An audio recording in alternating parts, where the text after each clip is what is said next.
Today we're doing a quick review on the Polygon Bend R2, and we'll go through our music, and at the end we'll go through what I think good, bad, changes I've made and what I think about them for the budget. So let's get stuck into it.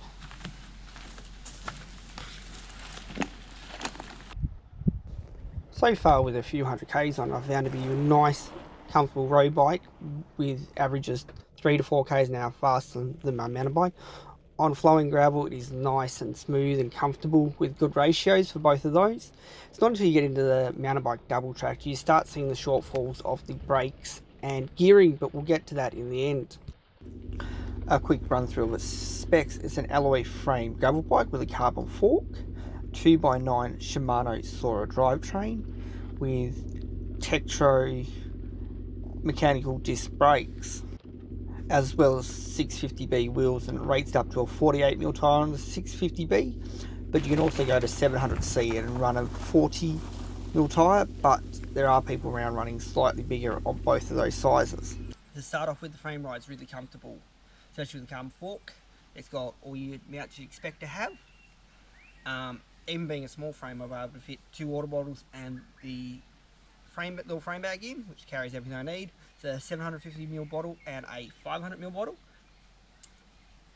If you don't have the bag, you fit up to a litre there, bottle in the front there. The tyres are 47mm rails that are on it. So far, they've been really nice on road. I've been average 23, 24k an hour pretty easily, even my unfit ass that doesn't ride enough.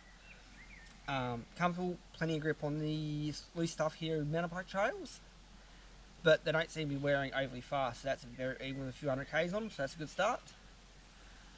The bars themselves, I'm finding a very comfortable shape for me. It's 38cm on the tops and about 450mm on the drops. They've been the Shimano Sora shifters and derailleurs have been working flawlessly. Give them a little tweak from once they bed in a little bit, as you'd expect, but nothing all you have to do. Now the gearing wise and the brakes is kind of where I find the weak point of the bike. Now it's worth pointing out, as a price point bike is cheap, you've got to expect this sort of stuff. And upgrading a little bit if you find that not quite adequate is very inexpensive. But I'll go through a couple of changes I've made. Brake wise, you can pick up upgraded pads for stock brakes for about $18, or for about 18 Australian dollars for the pair. So that'll give you a nice improvement to start off with. You can also look at like the MC550 calipers, which you can pick up second hand fairly cheap, or it's about $70 for a front, or about $130 I think it was for the pair. So if you just want to do the front, which does most of your braking, not too expensive to do it there, fits pretty well directly on, if that you do find yourself on that way inclined. Now gearing wise, the cheapest way to get a little bit lower gearing is the cassette. The stock Shimano, they rate it for up to a 34 tooth, but they run up to a 36 with no issues. This is an 11 to 36 Shimano HG400. So as you can see, it's still the stock derailleur. It's been on there for over 100k so far and works flawlessly, and there's still B-screw adjustment left if I need it more. And if you can actually change the derailleur to one of the 9-speed mountain bike one. And I can't remember which one is off the top of my head, but I'll leave a link down below just so you can get an idea if you want. And you can actually run up to one of the Micro Shift 11 to 38 tooth cassettes there. It's just something else to consider if you get one and you find yourself needing that. Now, the biggest gearing change I have made is the cranks and chain rings. With my short legs, I'm a big fan of 165mm cranks, and being a budget bike, it comes with 170mm cranks with 46 outer and a 34 inner Pro Wheel one. These ones here are biking green, 46 outer and a 30 tooth inner, so 4 teeth smaller on inner, 165mm.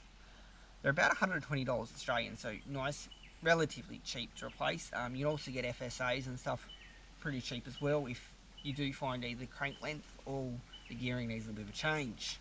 But as I said, the stock stuff works, and the 1-to-1 ratio is better than a lot of bikes out there, to be honest.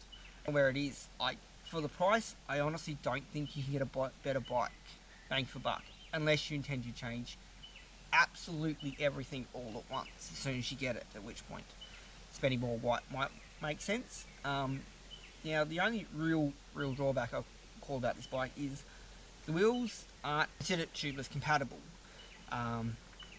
but In saying that, I've been running these stock wheels and tyres tubeless for 200 odd K so far without any issues.